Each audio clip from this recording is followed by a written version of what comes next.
खुलुमबाय बयखौबो बे समाव आङो मोननैसो सुंद' आपडेट लानानै फैलायबाय United forum of ex N D बिआ गोदानै राजखान्थि हान्जा दानो नागिरनायनि सायावहाय एमसिएलए मन्टु बर'आ खौरांगिरिनि सिगाङाव माखासे बाथ्रा बुंदों नोंथांमोना बे भिडिअखौ जोबजासिम नायोब्ला गासै बाथ्राखौ नोंथांमोना आबुङैनो मोनथिनानै लानो हागोन बिटिआरल' नङा जितु भारतआ मोनसे डेम'क्रेसि हादोर गासै ओनसोलावनो राजखान्थि आफादखौ गोदान गोदान दानो हानायनि जिखिनि खेमता बे खेमताखौ जोंनि संबिजिदा होदो नाथाय आं बेखौसो बुंनो लुगैदो जोंनि बर' माहारिनि गेजेराव गोदानै दानाय माखासे माने आफादफोरानो दिनै थांनानै थानो हायाखै आफाद माने समाजारि आफादखौ होननानै बुंनाय जादों आङो राजखान्थि आफादखौ होननाय जायाखै जुदि समाजारि आफादानो जोंनि जायगायाव जुदि थांनानै थानो हायाखैबा आरो राजखान्थि आफाद गोदानै दानायाथ' माबायदि जागोन आं बुजिस'वाखै नाथाय बेथ' गावबा गावनिसो बाथ्रा नङा होमबा गावबा गावनि बाथ्रा दा बेनि बेलायाव आं बुङाखै जे बिथांमोना दानो मोना होननानै दा बिनि सिगां दानायनि सिगां खनसे बिजिरग्रोनाया खनसे एसे संबिजिरनाया एसे नायग्रोनाया मोजां होननानै आं सानो आरो माबा मोनसे गोहोम गोग्लैगोन नामा जेंना जागोन नामा जिहेतु गोदान आफाद दानायनिफ्राय आं सानो जेबो खहा जानाय नङा मानो होनोबाथाय जोंनियाव गोजाम आफादानो दं जेरैहाय बिपिएफ दं नङा होमबा जेरैहाय कंग्रेस दं जेरैहाय रायजल दल माखासे माने नेशनेल लेभेलनि जिखिनि राजखान्थि आफादफोर नङा होमबा बे राजखान्थि आफादानो जोंखौ इउपिएफएलखौ जेबो खहा खालामनो हायाखै बिदियाव खालि जोंनि ओनसोलनिल' दानो नागिरनाय माखासे माने राजखान्थि आफादफोरा जोंखौ दि खहा खालामनो हागोन आं बेखौ मालाबाबो साना बिटिसि बिसायख'थिया खाथिनि सायाव खाथिसिन माबायदि प्रिफारेन्स आव नोंथांमोनहा राजखान्थि दोलोनि गुबै थांखि आरो नोजोरानो इलेक्सन गेलेनाय नङा होमबा आरो बे सेथि खामानियानो जिहेतु जोंनिया इलेक्सन गेलेनायब्ला आरो इलेक्सना जुदि जाफैसिगोनबा बेयाव नोंथांमोना सोंबाबो नोंथांमोना बुङाबाबो जों राजखान्थि आफाद हिसाबै अराय समबो जों 24/7 थागथियारि जानानै दंखायो आरो बेयो निस्सय मोनफ्रोमबो राजखान्थि आफादफोरनि मोनसे आखु जाखागोन जे अराय समबो रेडि जाना थाखानाया आं आसा खालामो जोंनि बिटिआर ओनसोलावबो इउपिपिएलनि बादै थागथियारिफोरखौ निस्सय गुबुन आफादफोरा जानो हायाखै ओंखायनो आं गिबियावनो बिथांमोनखौ खावलायखानानैसो दोननो लुबैदों जे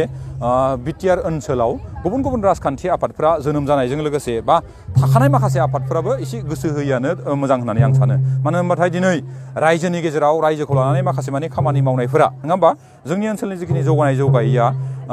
17 बोसोराव जाय बिथांमोना खामानि मावनो हायाखै दिनै बोसोरब्रैनि गेजेराव मानगोनां प्रमद बर' बिथाङा जोंनि ओनसोलाव जों आबुङै मावनो हायाखैबाबो नाथाय बिथाङा 17 बोसोराव जिखिनि मावनो हायाखै बेखौ बोसोरब्रैनि गेजेराव जों मावनो हादों आरो बेखौ जों प्रमान हहकारे फैगौ मार्च एप्रिल दाननि गेजेराव सरकारि भाबै मोनसे भिजन डकुमेन्ट दिहुननायनि गेजेरजों रायजोफोरनो जों आखाइ गथायनानै होनो नागिरदों आरो जोंनि ओनसोलाव बेल' मोनसे सरकार जानो हागौ जाय सरकारा गावनि मावनायखौ तुलनामूलक भाबै खालामनाय रुजुलायनायनि गेजेरजों रायजोनि गेजेराव मोनसे मोनसे लिरनानै मोनसे तथ्यनि गेजेरजों लिरनानै होनो नागिरदों ओंखायनो आं सानो रायजो राजा बिथांमोना जाहाथे ससियेल मिडियायाव माखासे बिबांनि बुंनाय राजखान्थि दैदेनगिरिफोरा गावनि आफादफोरखौ बाख्नायना लानाय बा आं मावदों आं मावाखै बिदिखौ फोथायनायजों लोगोसे मानगोनां प्रमद बर' बिथाङा दिहुननानै होनाय जिखिनि बिजाब जाय बिजाबाव तथ्यजों लोगोसे खारैजों लोगोसे दिहुननानै जागोन सरकारि मोनसे एप्रुभ खामानिफोरखौ जों दिहुननानै होनाय जागोन आं आसा खालामो रायजोआ नैबे लिरनायफोरखौ मोनोबा बे बिजाबफोरखौ भिजन डकुमेन्टसफोरखौ मोनोबा बै 17 बोसोराव जिखिनि खामानि मावदो आरो जों 4 बोसोराव जिखिनि खामानि मावदो बेखौ रुजुलायनायनि उनाव रोखायै बुजि मोनगोन जे हसाके प्रमद बर' बिथाङा बांसिन खामानि मावदो ना हाग्रामा महिलारि बिथाङा बांसिन खामानि मावदो बेखौ स्पष्ट जागोन होननानै आं सानो आरो रायजोफोर एमसिएलए मन्टु बर'नि सुंद' बिबुंथि होनाय भिडिअ क्लिप्सखौ नायनानै नोंथांमोना